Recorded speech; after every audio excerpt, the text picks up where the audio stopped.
Shalom Aleichem, my name is Reuven Spolter. I live in Young Israel, and it's an honor to share a word of Torah about Parshas Vayigash with the rabbis and the membership of the National Council of Young Israel.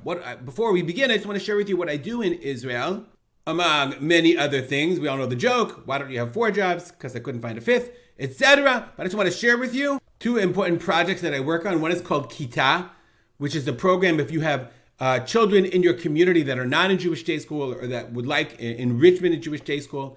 I have an online school program that helps children learn real Chumash, Mishnah, Gemara, and Navi called Kita. Please look into it. And the other one is called the Mishnah Project. I teach Mishnah Yomid via YouTube. It's a very important passion of mine. I think so many Balabatim could gain so much from learning 2 Mishnayot a day. Okay, let's go back to the Parsha.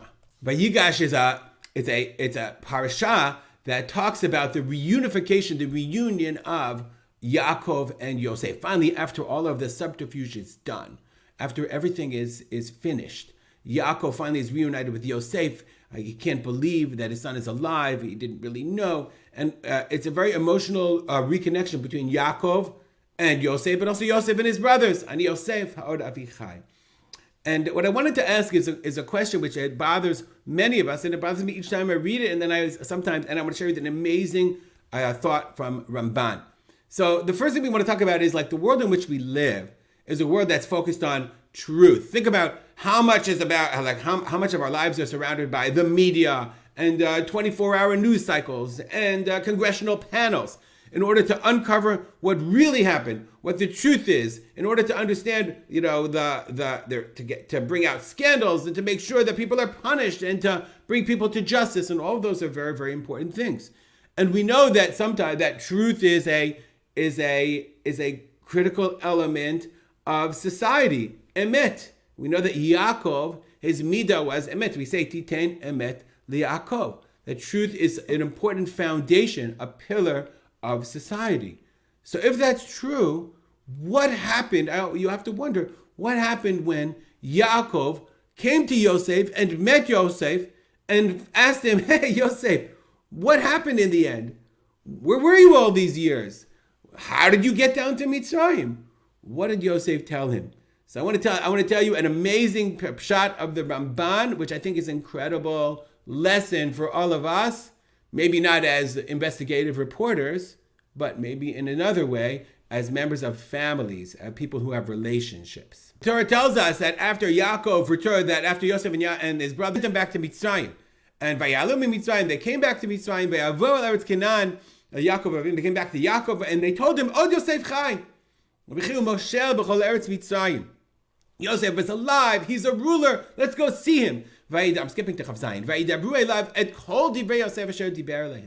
And he told them all the words of Yosef that he told them, and he saw the agalot that Yosef sent, he saw the wagons, and he said, oh my God, Yaakov is alive. Od Yosef b'nichai elchev ve'erenu b'terem amud. Yosef is alive, I'm going to go see him before I die. So they told him everything about Yosef. So the Ramban says something unbelievable. I'm going to share you the parish of the Ramban on Breshit Memhe Chav Zayin. Says the Ramban. Ramban says, I think in the most simple understanding, Shelo hugad liYaakov kol yamav.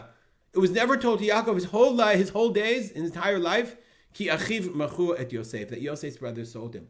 The brothers they told him everything except the most important thing. V'Yosef b'musaro hatov lo ratzah lahagilo. And when they got down to Egypt and he met with Yosef and they reunited and everything, Yosef didn't want to tell him. And I think there's something even more interesting than that. I suggest Yaakov also never asked the question. He suspected, he thought, but he never really wanted the answer. And I think that's an unbelievable thing. 1 second, we said that Yaakov is a person of emet, of truth. He'd want to uncover the truth? The answer is emet and shalom are 2 sides of the same coin. And sometimes the answer is, no, I don't want to know the truth. I want to have shalom. I want my family to come back together. Sometimes we understand that we don't need to know every single detail. We don't need to dig into every single thing. Now, of course, truth is important in the government, and truth is important in a lot of different things. But in some cases, sometimes you don't have to ask every single question. How could you have said that? Why did you say that to me? What did you do? I want to know. There's the ads now on the football games that how the coach can throw the red flag, and then the guy comes in and shows you the replay. That, oh, you really did leave the door open last night.